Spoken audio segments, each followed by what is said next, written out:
When I picked up the phone to call my daughter Elena about her upcoming baby shower, her husband Jake answered with a curt tone that immediately set my nerves on edge, saying, "Mom, we're actually having it this weekend, but it's just for close friends, no family drama." The words sliced through me like a knife, close friends, as if I, who had spent the last 5 years wiring them $600 every month for their mortgage, who had co-signed their car loan and paid off their credit card debts totaling over $15,000, who had babysat their dog during vacations and even helped them move into their dream home by covering the down payment, wasn't close enough. I stood in my cozy kitchen, the one I'd remodeled with my late husband's life insurance money, gripping the receiver until my knuckles turned white, while memories flooded back of all the sacrifices I'd made since my husband Tom passed away from cancer a decade ago, working extra shifts at the library to support Elena's art school dreams, skipping my own retirement trips to fund her startup gallery that never quite took off. Elena finally came on the line, her voice bubbly yet dismissive. "Oh, hi Mom, yeah, we wanted it intimate, you know, no obligations," and I could hear laughter in the background, probably from her in-laws who were always invited to everything, the same in-laws whose lavish gifts I'd helped finance indirectly through the money I funneled to Elena. The invitation I'd bought a new outfit for, a soft blue dress and matching earrings, costing $150, now hung mockingly in my closet, a symbol of my exclusion from what should have been a joyous family milestone, the arrival of my first grandchild. For months, I'd daydreamed about holding that baby, about being the doting grandma who'd knit blankets and share stories of Tom, but now it all crumbled under the weight of their casual cruelty. A few days later, as I scrolled through social media on a sleepless night, I stumbled upon the photos, Elena's beaming smile in a floral maternity dress I'd paid for with a $400 just because transfer last month, Jake toasting with his parents, her siblings clinking glasses, and not a single trace of me, the woman who'd been their safety net through job losses, medical bills, and even that time Elena's gallery flooded and I dipped into my savings for repairs. The betrayal burned hotter than any argument we'd ever had, igniting a spark of resentment I'd long suppressed, buried under layers of maternal guilt and the fear of being alone. Then, exactly 10 days after that call, Elena texted me at dawn, "Mom, emergency, mortgage payment bounced, bank says insufficient funds. Can you wire $1,200 ASAP? Landlord threatening eviction notices." Her message was laced with emojis, as if this was just another casual ask, ignoring the elephant in the room, but I stared at my phone screen, my heart pounding not with panic for them, but with a cold clarity for myself. All those years of saying yes, yes to bailing them out of student loans, yes to funding Jake's business ideas that fizzled, yes to holiday gifts and surprise vacations, had turned me into a shadow in my own life, eating canned soup to save pennies while they dined out on my dime. "Elena," I replied after a long pause, my fingers steady for the first time, "I only help those who consider me close enough to include." The 3 dots danced on her end for what felt like eternity, then stopped, no response, and in that silence, I felt the chains of obligation begin to loosen. That afternoon, I drove to the bank, the same branch where Mrs. Harlow, the teller who'd known me since Tom's funeral, greeted me with concern etched on her face as I requested to cancel all automatic transfers to Elena's account. "Are you sure, Mrs. Harlow? You've been sending money like clockwork," she asked, and I nodded, explaining briefly about the baby shower snub, watching her eyes widen in sympathy. As I left with my accounts secured, my phone buzzed incessantly, calls from Elena, then Jake, voicemails pleading, "Mom, this isn't funny, we need that money now." But I let them ring, turning instead to the local coffee shop where I hadn't indulged in years, ordering a fancy latte and sitting by the window, watching the world go by without the weight of their needs pressing down. That evening, alone in my house filled with photos of happier times, Elena as a toddler on Tom's shoulders, our family vacations before cancer stole him, I tallied it all up on a notepad. $600 monthly for 60 months equaled $36,000 on housing alone, plus $10,000 in miscellaneous emergencies, $5,000 for the gallery, another $8,000 in loans they'd promised to repay but never did, totaling over $59,000 drained from my nest egg, money Tom had worked 2 jobs to save for our golden years. The numbers stared back accusingly, not at them, but at me for enabling it, for confusing love with financial dependence, for fearing that without my wallet, I'd lose my only child. Tears came then, hot and unrelenting, but mixed with a fierce resolve. I wasn't just cutting off money, I was reclaiming my life. The next morning, refreshed after a night of actual sleep without worry texts interrupting, I called my old friend Clara from book club, whom I'd neglected because Elena's crises always took precedence, and we met for lunch, laughing over shared stories of wayward adult children, her own son having pulled similar stunts until she set boundaries. "You're doing the right thing, Sylvia," she said, using my name in a way that reminded me I was more than mom or the bank. Inspired, I signed up for a painting class at the community center, something I'd loved in my youth but abandoned when motherhood consumed me, and as I browsed art supplies online, ignoring another barrage of messages from Elena accusing me of abandonment, I felt a thrill of anticipation for a future that was mine alone. But that evening, as I prepared a simple dinner for one, headlights pierced my driveway, Elena's car, followed by Jake's truck, and my stomach knotted, knowing this wasn't a reconciliation visit but a confrontation. They barged in with the spare key I'd given them years ago for emergencies, Elena's face flushed with anger, Jake looming behind like a bodyguard. "Mom, what the hell? The bank called, we're overdrawn, and now the power company is threatening to shut off lights because of that bill you usually cover," Elena spat, her pregnancy glow overshadowed by entitlement. I stood my ground in the living room, surrounded by Tom's old bookshelves I'd dusted that morning, and said calmly, "I told you, I'm done being your ATM. You made it clear at the shower, I'm not close enough." Jake chimed in, his voice booming, "This is ridiculous, Sylvia. We're family. You can't just cut us off, think about the baby." But their pleas rang hollow, laced with demands rather than apologies, and as Elena scanned the room as if appraising what she might inherit someday, I realized this was just the beginning of their pushback. "Out," I said firmly, snatching the spare key from her hand. "And don't come back until you learn what family really means."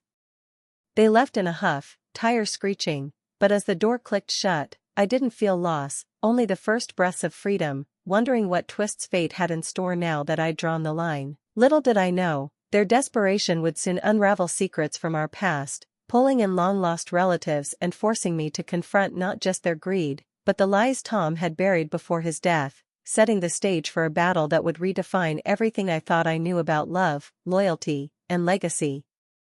The echo of Elena's tires screeching away still vibrated in my chest when I dragged the oak console table across the foyer and shoved it against the front door with a grunt I didn't know I had in me. The wood scraped the floor like a warning growl. I stood there panting, palms flat against the door, half expecting them to turn around and kick it down. They didn't. The night went suddenly, beautifully quiet. I found the spare key Elena had slapped into my hand, walked straight to the backyard, and buried it under the rosebush Tom and I planted the day she came home from the hospital. Dirt under my fingernails felt like baptism. Sleep was impossible. At 2:17 a.m., I heard the soft scrape of metal at the back door.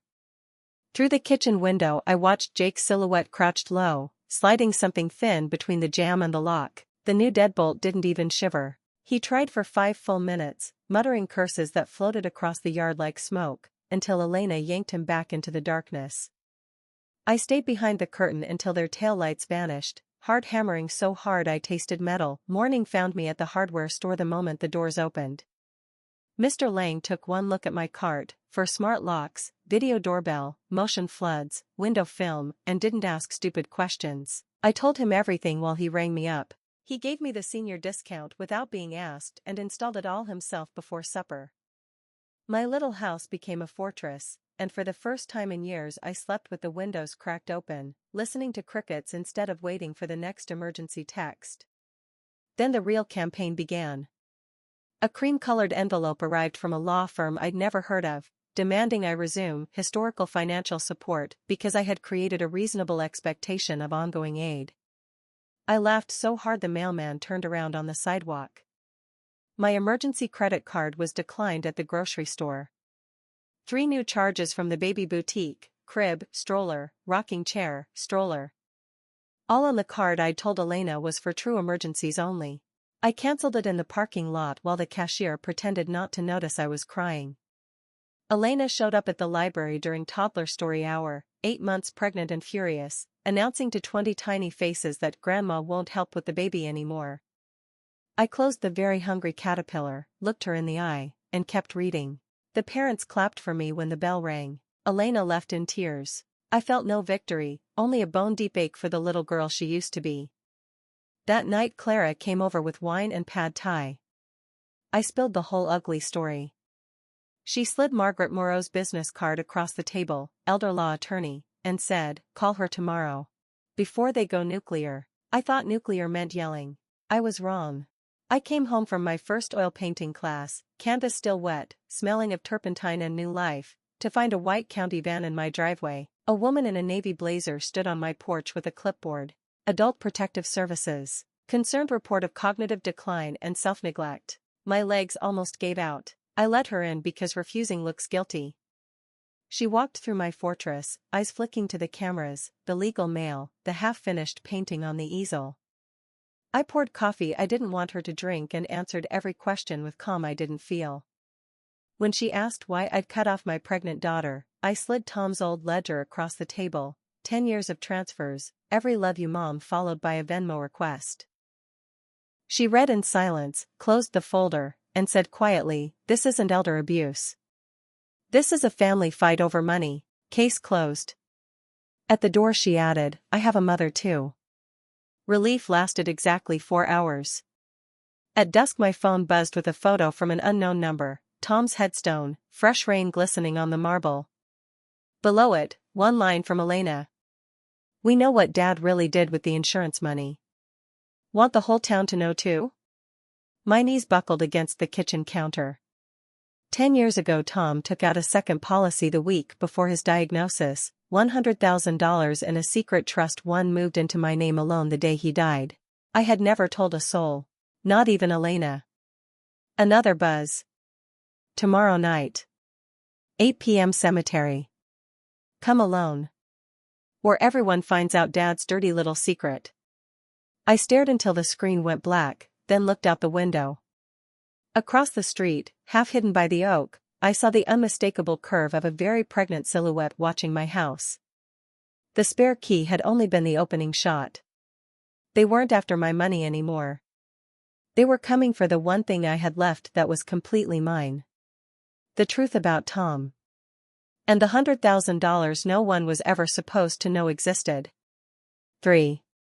The next evening I stood in my bedroom staring at 2 versions of myself in the mirror. One wore the soft gray cardigan I'd bought for the baby shower I was never invited to. The other wore black jeans, black hoodie, and the steel-toed boots I hadn't touched since Tom's funeral, the ones I'd worn to dig his grave in the pouring rain when the cemetery workers went on break. I chose the boots. At 7:42 p.m. I slipped out the back door, phone on silent, keys in my pocket, and a small can of pepper spray Clara had pressed into my hand that afternoon. The floodlights snapped on as I crossed the lawn, but I'd already disabled the motion alerts so Elena wouldn't get the notification.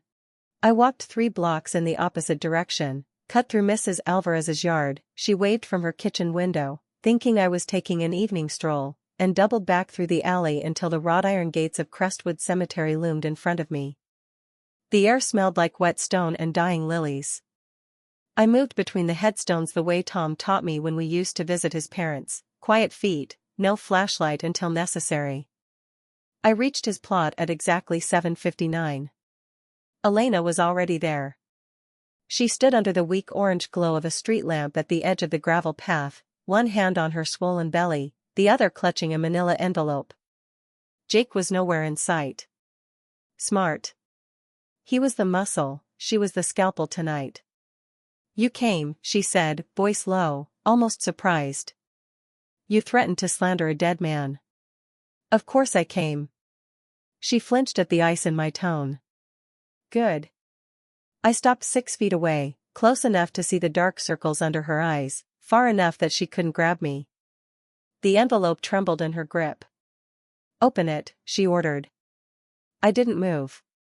"Say what you came to say, Elena." For a second she looked 18 again, the night she got accepted to art school and cried in my arms because she was terrified to leave home. Then the mask slammed back down. "Dad had an affair," she spat. 6 months before he got sick. With a woman named Laura Kincaid. There's proof in here, love letters, hotel receipts, even a life insurance policy that named her beneficiary for $50,000. He changed it back to you 2 weeks before he died, but not before he paid her off. That's where part of the money went. Not cancer treatments. Not you. Her. My lungs forgot how to work. The world tilted. I had found a single unexplained withdrawal once, $25,000, cash, the month before Tom's diagnosis. He'd cried, said it was a bad investment, begged me not to ask. I never did. Love, I thought then, meant trusting even when it hurt. Elena mistook my silence for weakness. She stepped closer. Here's how this goes, Mom. You resume the monthly transfers, $600 is fine to start, plus a one-time baby gift of $100,000 to make up for lost time. In return, these documents stay buried with Dad. You say no, I post everything online tonight. The church ladies, your library patrons, your precious new painting friends, everyone gets to know St. Tom was a liar and you were the clueless wife who paid his mistress to disappear.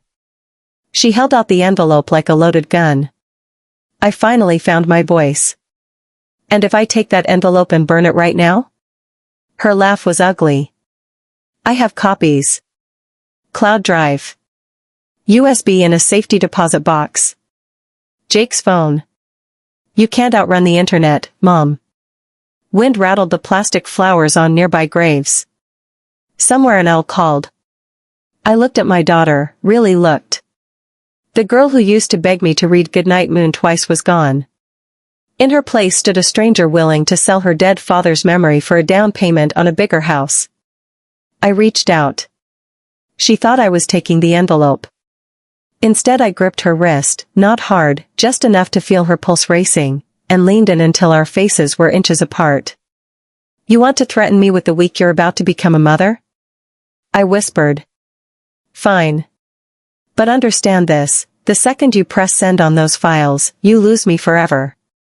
Not my money. Me. Your child will never know their grandmother. Never sit on my lap. Never hear my voice read Goodnight Moon. You will explain to that choice to them one day. Her breath hitched. For one heartbeat I thought I'd reached her. Then her eyes hardened again. You're bluffing. You'd never abandon your grandchild. Watch me. I let go and stepped back. She stared, envelope shaking harder now. Headlights suddenly sliced across the graves. A black SUV rolled slowly up the service road, high beams off, but I recognized the plates, Jake. He'd been waiting the whole time. Elena's confidence returned. Last chance, Mom. I turned my back on her, something I'd never done in my life, and started walking toward Tom's headstone. Where are you going? She hissed. To talk to your father, I said without turning around. I think he deserves to hear what his little girl grew up to be. I knelt in the damp grass, pressed my palm to the cold marble, and spoke loud enough for her to hear every word. Tom, honey, our daughter's here. She's pregnant and beautiful and selling your name for shopping money. I tried to raise her better. I'm sorry I failed you. Behind me Elena made a strangled sound. The envelope hit the ground with a soft thud. I stayed on my knees until I heard her retreating footsteps crunching gravel, faster and faster, until the SUV door slammed and tires spun away. Only then did I pick up the envelope. My fingers were steady now. I didn't open it. I carried it to the maintenance shed, found the rusty metal barrel the groundskeepers used for burnt leaves, doused the envelope with the charcoal lighter fluid inside, and struck a match. The flames were bright and clean. I watched until there was nothing left but ash, then scattered it over Tom's grave like dark snow. When I stood up, my phone buzzed in my pocket, one new voicemail, timestamped 10 minutes ago. Elena's voice, small and cracked. You win, Mom. Just, don't hate me forever, okay? I deleted it. On the walk home under a sky full of cold stars, I called Margaret Moreau, the elder law attorney Clara had recommended. Margaret, I said when she answered, I need to change my will. Tonight if possible. And I need a restraining order drafted by morning. Margaret didn't ask why. She simply said, "Come to my office at 8 a.m. bring coffee." I hung up smiling for the first time in weeks. Elena thought she'd played her final card. She had no idea I was only getting started. Because the $100,000 in the secret trust? That wasn't the only thing Tom hid. And tomorrow, the real war would begin. I arrived at Margaret Moreau's office at 7:58 a.m. carrying 2 large coffees and the ashes of last night still under my fingernails. Margaret took one look at my face, locked the front door, flipped the sign to closed, and led me past the reception desk straight into a conference room that smelled of lemon polish and steel resolve. "Tell me everything," she said, sliding a yellow legal pad across the table like a surgeon laying out instruments. So I did. Every transfer, every snub, the cemetery showdown, the burned envelope, the voicemail I deleted but could still hear in my sleep. When I finished, the only sound was her pen scratching. Finally she leaned back. "Sylvia, you've been the victim of textbook financial elder abuse for a decade. We can sue for repayment, freeze their accounts, get restraining orders, the works. But first, the will." I opened my purse and placed a small fireproof box on the table, the one I'd kept hidden behind winter coats since the week Tom died. Inside was the original of the second life insurance policy, beneficiary, Laura Kincaid. Amount, $100,000. Date issued, 6 days before Tom's terminal diagnosis. Date beneficiary changed back to me, 11 days before he passed. Margaret's eyebrows rose so high they nearly touched her hairline. "There's more," I said quietly. I told her about the third policy, one I'd discovered only after his death, buried in a bank envelope addressed to me in Tom's shaky handwriting. Company, a tiny insurer in Delaware none of us had ever heard of. Face amount, $250,000. Beneficiary, to be held in trust for the education and welfare of any grandchildren born to Elena Marie Brennan. Catch, the trustee was me, and only me. The money was locked until a grandchild turned 18 or I died, whichever came first. Tom had added a handwritten letter. "If I'm gone and Elena ever tries to use you instead of love you, keep this safe from her. Let it be a gift, not a leash." I had never told a soul. Not even Clara. I'd planned to surprise Elena when the baby graduated high school. A clean gift, no strings. Until last night, when I realized strings were the only thing she understood. Margaret exhaled slowly. "So right now there is $250,000 sitting in a trust they don't know exists, and another $100,000 in a secret account they think they burned proof of." "Exactly." She grinned like a wolf. "Then let's weaponize both." By noon we had done the following. 1. Changed my will, everything, house, savings, investments, the $100,000 account, now goes to 3 local charities and a scholarship in Tom's name the day I die. Elena and Jake get $1 each, the legal way to prevent them claiming they were forgotten. 2. Created a new revocable trust for the $250,000 grandchild fund, naming Margaret and Clara co-trustees with me. If Elena ever sues or harasses me again, the money automatically reroutes to a children's hospital. If she behaves like a decent human for 18 years, her child still gets every penny for college. 3. Filed an ex parte temporary restraining order citing the cemetery blackmail and the attempted break-in. A judge signed it before lunch.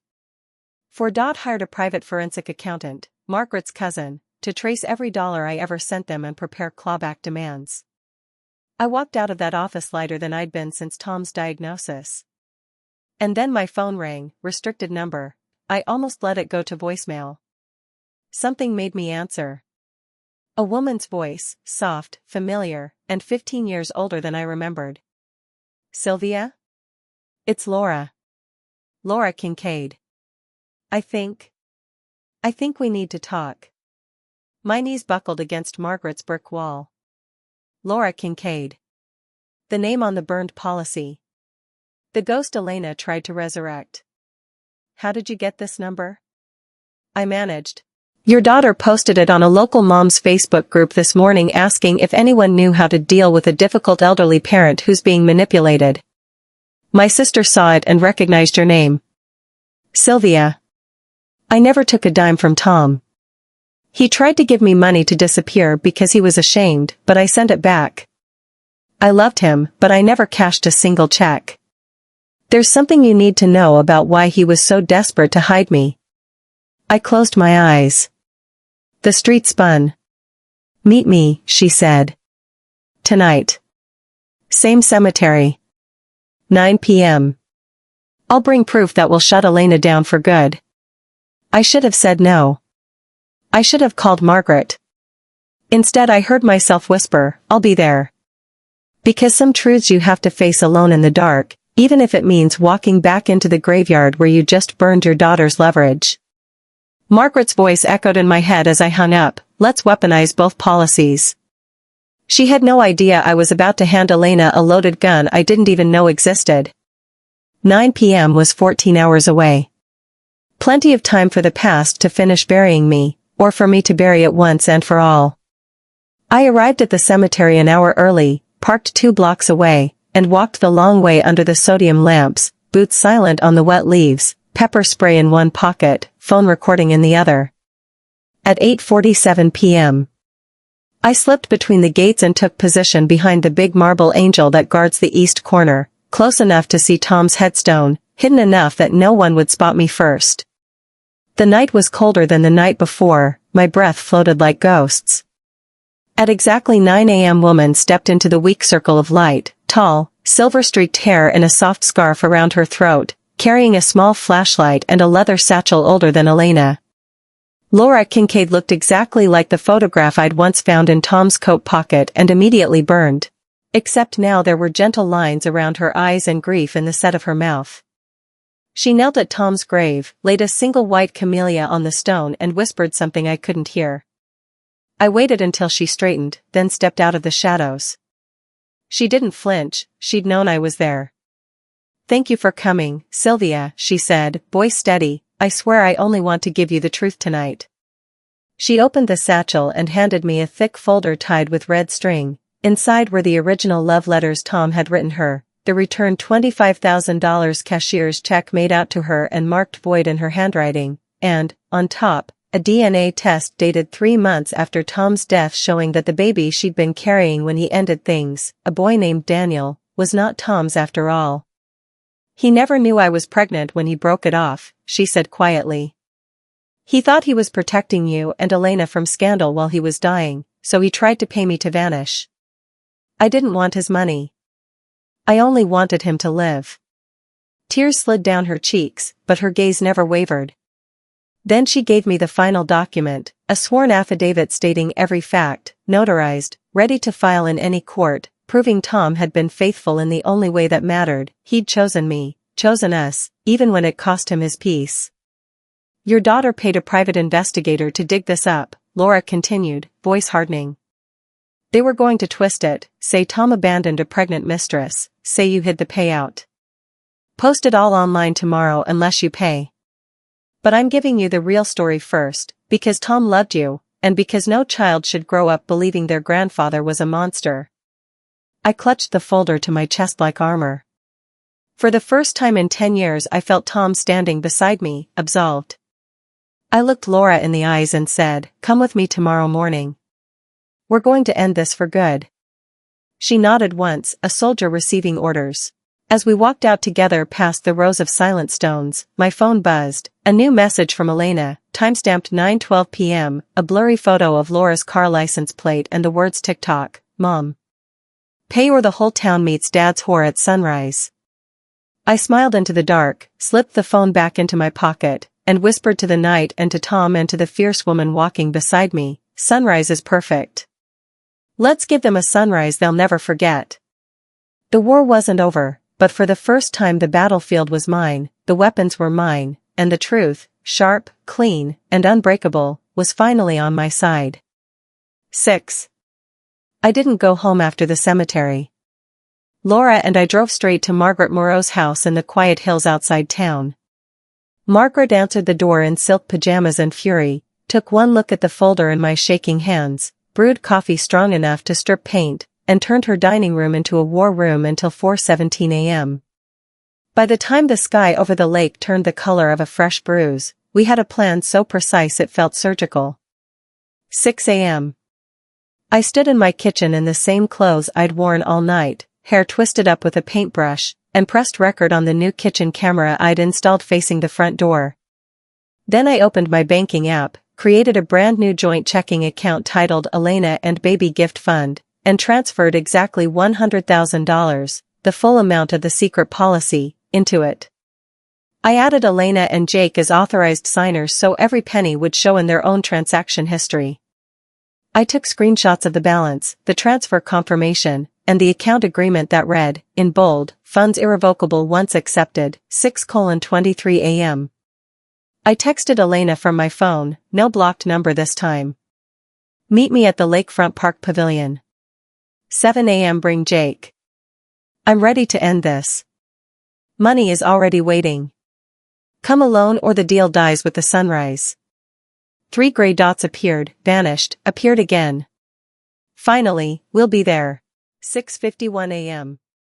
The park was empty except for early dog walkers and the smell of wet pine. A low mist hovered over the water like breath. I sat on the picnic table under the pavilion, Laura parked 2 rows away in her own car, engine off, windows cracked, phone recording, Margaret in an unmarked sedan across the lot with a paralegal, both live-streaming to a secure cloud folder. A sheriff's deputy Margaret kept on retainer idled half a mile down the road, ready. 6:59 a.m. Elena and Jake arrived in Jake's truck, tires spitting gravel. Elena's belly led the way, Jake carried a manila folder thick with what I knew were the twisted versions of Laura's documents. They looked like they hadn't slept either, perfect. Elena's eyes locked on me and widened when she saw the tablet propped on the table displaying the new account balance, $100,000. You did it, she breathed, half relief, half greed. I did, I said calmly. $100,000, transferred an hour ago. All you have to do is sit down, sign the acceptance form, and the money is yours today. No more fighting, no more threats. You get to buy the crib, the house edition, whatever you want. Jake was already pulling out a pen, practically drooling. Elena hesitated, scanning my face for the trap. What's the catch? No catch, I lied smoothly. But there is a condition. You listen to one story, 5 minutes, before you sign. After that, the money is yours forever and I walk away. You never hear from me again unless you choose to apologize with actions, not words. They exchanged a glance. Greed won. Elena lowered herself onto the bench. Jake stayed standing, arms crossed. I pressed play on my phone. Laura stepped out of the mist like a ghost given permission to speak.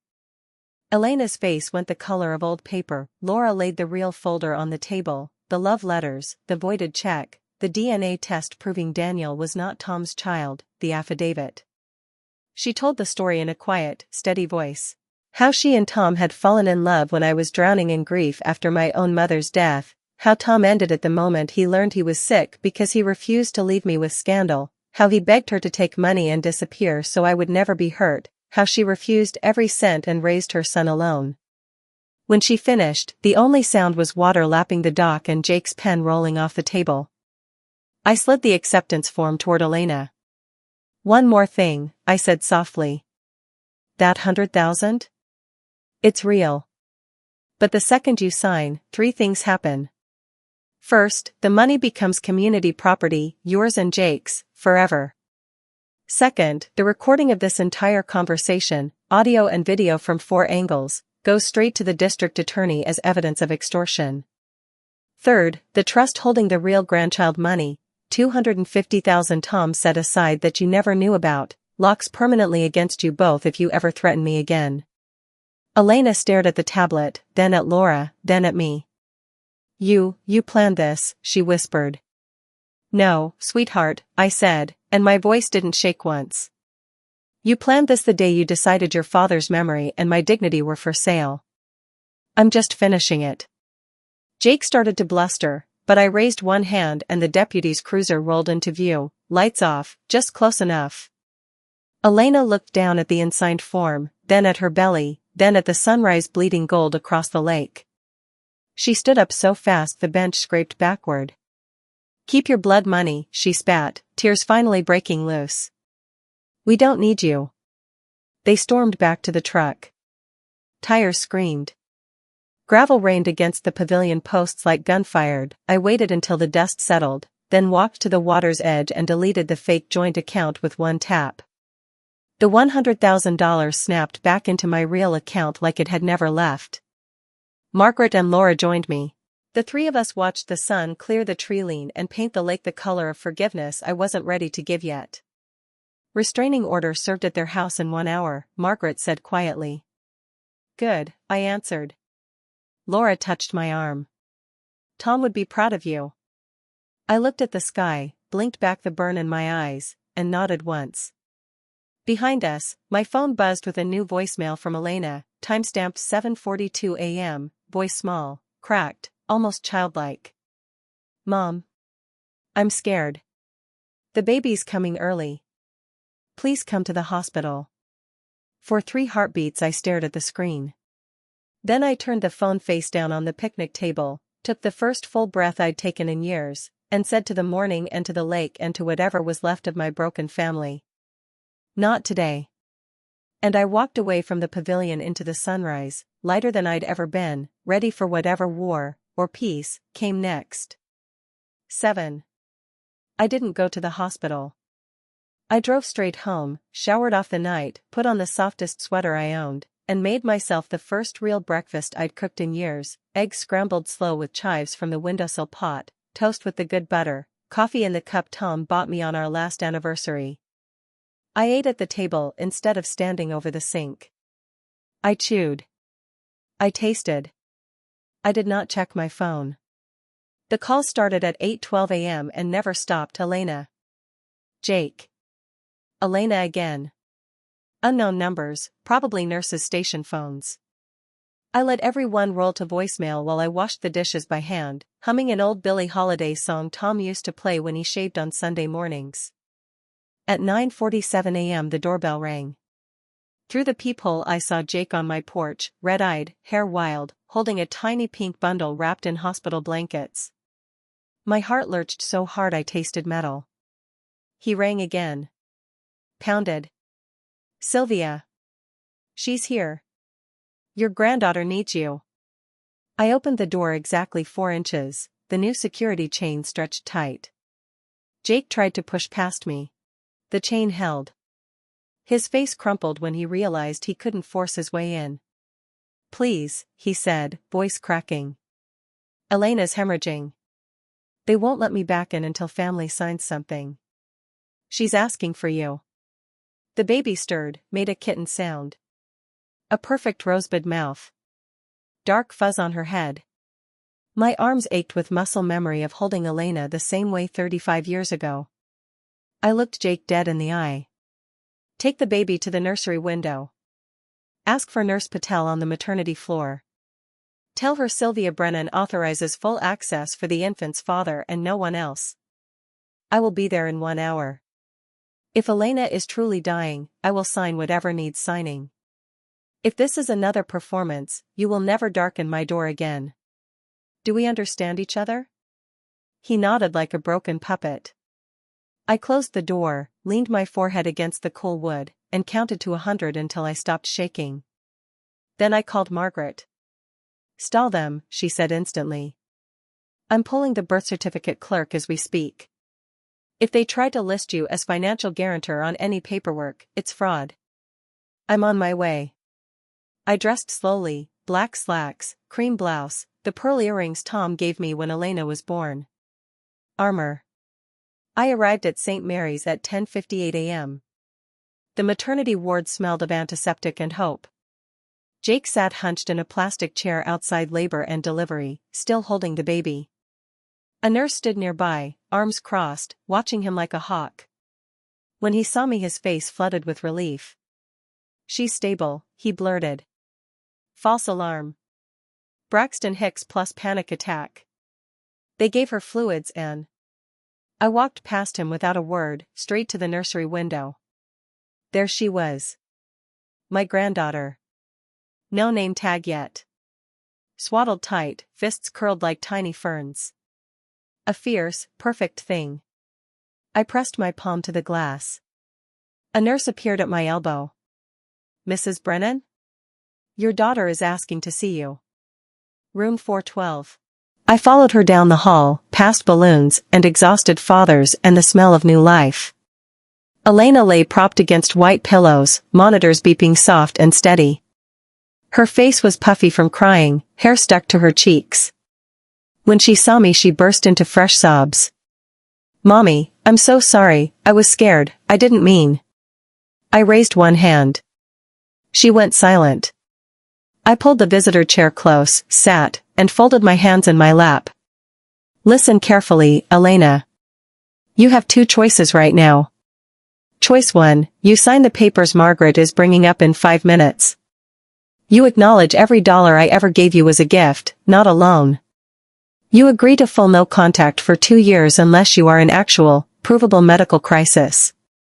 After 2 years we revisit. The restraining order stays in place until then. Choice 2, I walk out that door, file charges for extortion this afternoon, and you never see me or the grandchild trust again. Your daughter will meet me when she's 18 and can decide for herself who her grandmother is. Elena stared, mouth open, tears sliding sideways into her ears. But, she's your blood, she whispered. Yes, I said. And blood is exactly why I'm offering you a door instead of a coffin. Margaret appeared in the doorway at that exact moment, folder in hand, paralegal behind her holding a notary stamp. Elena looked at the papers, then at the bassinet visible through the window where her daughter slept under the warmer. She picked up the pen with shaking fingers. 10 minutes later it was done. I stood, smoothed my blouse, and walked to the nursery. I did not hold the baby. Not yet. Instead I asked the nurse to write the name on the card herself. Name, June Sylvia, no last name yet, because that would be up to her mother one day, if her mother ever earned it. I kissed my fingertips, pressed them to the glass above June's tiny fist, and whispered so only she and I could hear. Grow strong, little warrior. Your grandmother's just getting started. Then I walked out of the hospital into the bright cold morning, got into my car, and drove straight to the art supply store. Because I had a canvas waiting, and for the first time in my life the only person I had to please was the woman in the mirror. Behind me, my phone stayed silent. Ahead of me, the road was wide open. And somewhere in the rearview mirror, a new life had begun, hers and mine. 8. Then I walked out of the hospital into the bright cold morning, got into my car, and drove straight to the art supply store before the morning rush even started. The clerk helped me wrestle a 48 x 60-inch linen canvas into the back seat while I paid in cash for new brushes and a tube of cadmium red so fierce it looked like it could bleed. I told her I was going to need that color for the rest of my life. She laughed like she believed me. I went home, showered off the hospital smell, put on the softest sweater I owned, and made scrambled eggs with chives from the windowsill pot. I ate at the table instead of over the sink, chewed slowly, tasted everything, and never once looked at my phone. The phone stayed off for weeks. I left it dead in the junk drawer and lived in the sudden, delicious hush. I moved the dining room table against the wall, rolled out drop cloths, and primed that giant canvas while Billie Holiday spun on Tom's old turntable. Margaret came over that first weekend with champagne and hung the framed restraining order on the studio wall like it was a diploma. Clara brought a fiddle leaf fig the size of a child. We toasted to empty corners that no longer had to be filled with anyone else's emergencies. I painted every morning after coffee, big, reckless, glorious paintings. The lake sunrise. The burned envelope curling into flame. Elena's face the moment she realized the money had never left my account. I used so much paint the canvases sagged, and I let them sag. Tuesday and Thursday mornings I walked to the community center for watercolor class. 12 widows and one retired fireman asked me about glazing techniques, never about my daughter. I came home smelling of rose madder and possibility.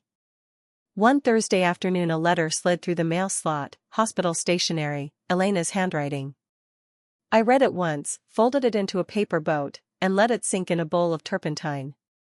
The ink bled into purple bruises and disappeared. The next Monday I sold the sunrise painting to the downtown gallery for more money than I'd ever sent Elena in a single year. I framed the check and hung it in the bathroom so I could grin at it every morning while I brushed my teeth. Thanksgiving arrived soft and gold. Clara hosted 12 of us orphans of ungrateful children. We ate 2 turkeys, drank 3 cases of wine, and traded our worst stories like old soldiers comparing shrapnel. Someone toasted to the grandchildren we haven't met yet, may they have better mothers than we did. We laughed until we cried. One gray Saturday I walked past the baby boutique and saw the exact crib Elena had tried to charge to my cancelled card wearing a big red sold sign. I stood there long enough for the owner to step outside. I smiled, said, "Not today, thank you," and kept walking. A week later a postcard came, no return address, just a generic beach sunset. On the back Elena had written, "We moved. New number. New start. June smiled today, real smile, not gas. I think she looks for you when the door opens. I'm trying." I pinned the postcard to the studio corkboard with a single red push pin and went back to the canvas that was becoming a storm of cadmium and Payne's gray. On the morning June turned exactly 1 month old I woke before dawn, made coffee, and stood in front of that half-finished storm. The red was still wet, violent, alive. I loaded a brush with pure white and wrote across the lower right corner in careful script. For June when she is old enough to ask who her grandmother really was. I signed it simply Sylvia Brennan. Then I walked to the junk drawer, slid the battery back into the phone, and powered it on for the first time in 30 days. One new voicemail, left at 3:07 a.m. Elena's voice, exhausted, almost peaceful. "Hi, Mom, it's me. I know you said 2 years. I'm not calling to beg. June is 1 month old today. I told her about you. I told her you're the strongest person I know. I told her one day, if she's lucky, she'll get to meet you. Happy 1-month birthday to both of you, I guess. I love you." The message ended. I saved it, created a new contact called Future, June 18th birthday, set a calendar reminder 17 years and 11 months from now, and turned the phone off again. Outside, the first snow of the season began to fall in slow, quiet flakes. Inside, the house was warm, the canvas was breathing, and the only heartbeat I answered to was my own. I picked up the brush, stepped back into the red, and let the snow fall. I had time. All the time in the world. 9. Got into my car, and drove straight to the art supply store before the morning rush even started. The clerk helped me wrestle a 48 x 60-inch linen canvas into the back seat while I paid in cash for new brushes and a tube of cadmium red so fierce it looked like it could bleed. I told her I was going to need that color for the rest of my life. She laughed like she believed me. Spring arrived sideways, sneaking in through the studio windows I now left open every night. The snow melted into the lawn, the rosebush I'd buried Elena's spare key under burst into impossible pink, and the big storm painting dried into something that looked like a heart that had been set on fire and then forgiven. I painted every day until my shoulders sang, then painted more. The gallery sold everything I brought them faster than I could stretch new canvases. They begged for a solo show. I told them yes, but only if I could title it Late Bloom. They loved it. One soft May afternoon the mailman handed me a small padded envelope with no return address. Inside was a single flash drive and a note in Elena's careful new handwriting. "Mom, I know you said 2 years. I'm not asking for forgiveness yet. June is walking. She carries around the little cloth book you sent to the hospital, the one with the moon that says I love you to the moon and back. She sleeps with it every night. I recorded something for you. Watch it whenever you're ready. Or never. Either way, I needed you to see her say your name." I carried the envelope to the studio, sat on the floor with my back against the warm radiator, and plugged the drive into the laptop I now used only for music and photos. The video opened on Elena's tired, thinner, hair in a messy knot, sitting cross-legged on a sunlit floor that was definitely not the house I'd helped pay for. June, 14 months old, wobbled toward the camera with the cloth book clutched in one fist. She had Tom's dark curls and my gray eyes. She looked straight into the lens, grinned the way only babies can when they haven't learned shame yet, and said clear as morning, "Gamma Sil." My name, clumsy and perfect. Elena's voice off camera whispered, "Tell Gamma what we say every night." June pressed the book to her chest, looked up at someone I couldn't see, and announced, "Moon back." Then she toddled off screen and the video ended. I watched it 17 times in a row, tears running into my mouth, tasting salt and turpentine. That night I opened the phone again. The calendar reminder for June's 18th birthday glowed quietly in the future 2042.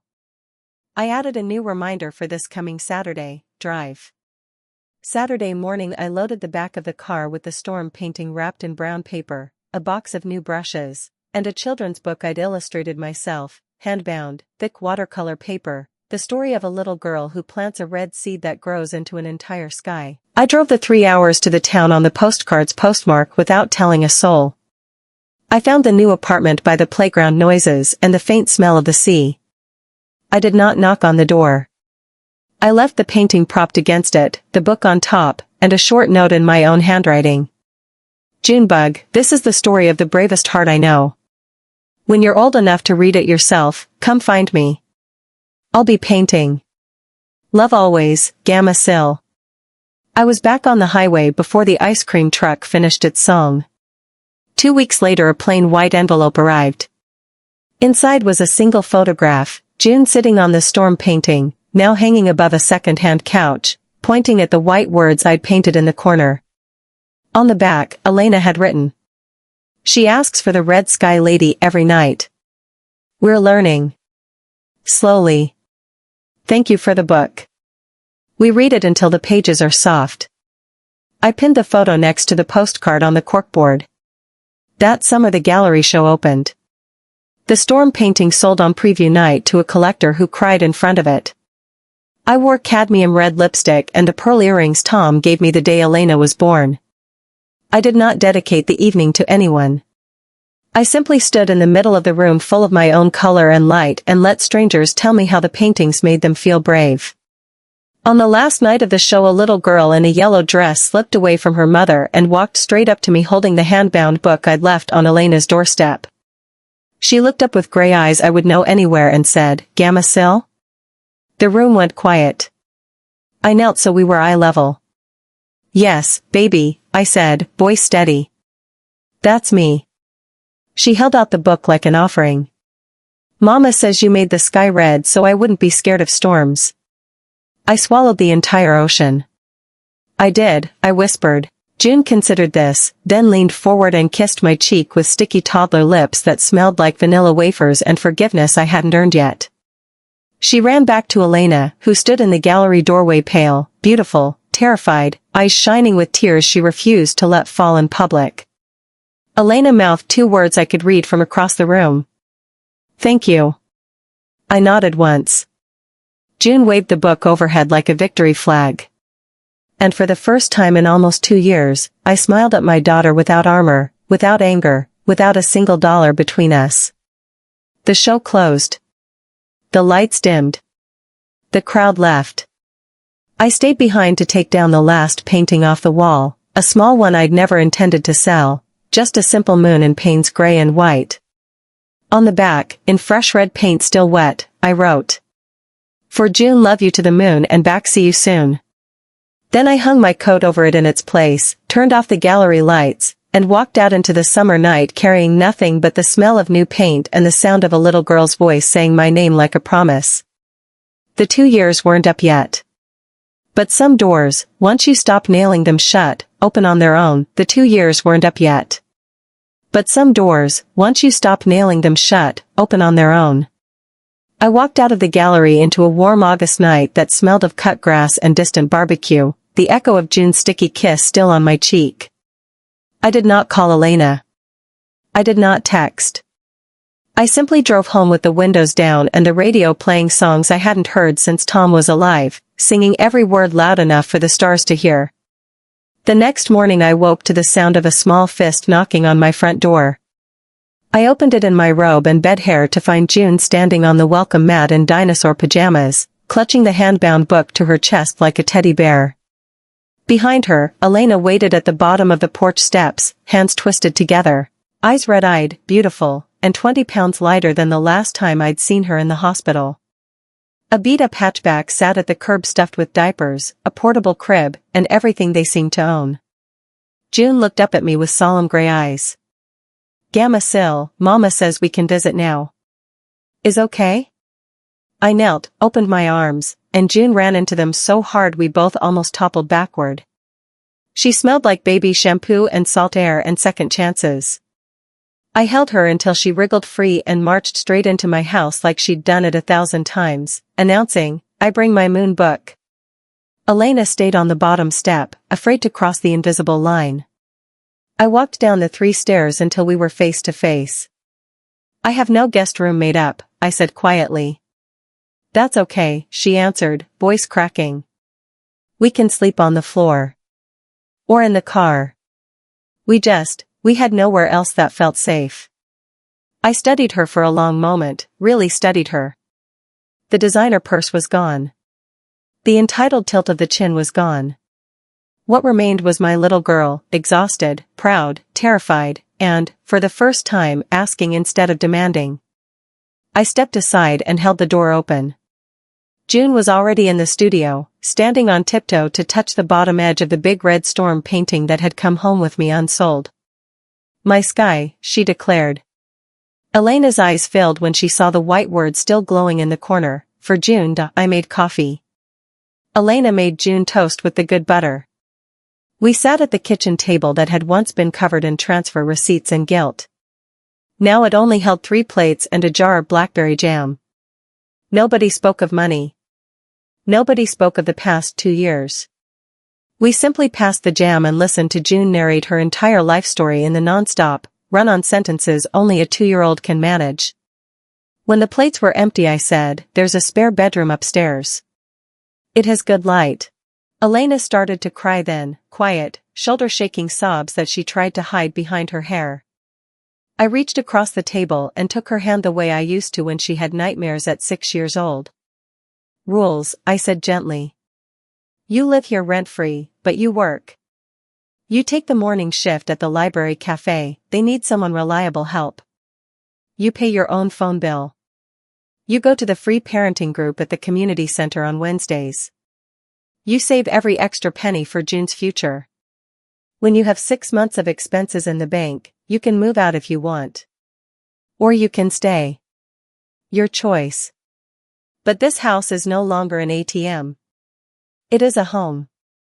We start there." She nodded so hard her tears dotted the table. June climbed into my lap, sticky fingers on my cheek. "Gamma Sil stay," she commanded. "Yes, baby," I whispered into her curls. "Gamma Sil stays." That afternoon we turned the spare room into theirs. Elena hung June's tiny dresses in the closet beside my winter coats. I moved the storm painting into the room so June could fall asleep under her red sky every night.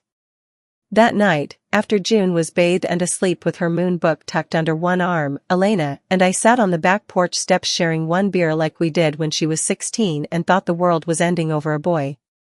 She finally spoke. "I sold the crib. And the designer stroller. And everything else we couldn't fit in the car. Jake, he left when the money stopped. Said I wasn't fun anymore." She gave a broken laugh. "I think I'm just starting to be fun." I put my arm around her shoulders. She leaned into me like a child again. "We'll be okay," I said. She nodded against my sweater years later, 17 of them, to be exact. On the morning June Sylvia turned 18, she walked into my studio carrying 2 cups of coffee and the original moon book now soft as cloth from love. "Gamma Sil," she said, "I'm ready for the whole story now." I handed her the very first canvas I ever painted after I stopped being an ATM, the sunrise over the empty picnic table. On the back, in fading red paint, were the words I'd added the night before.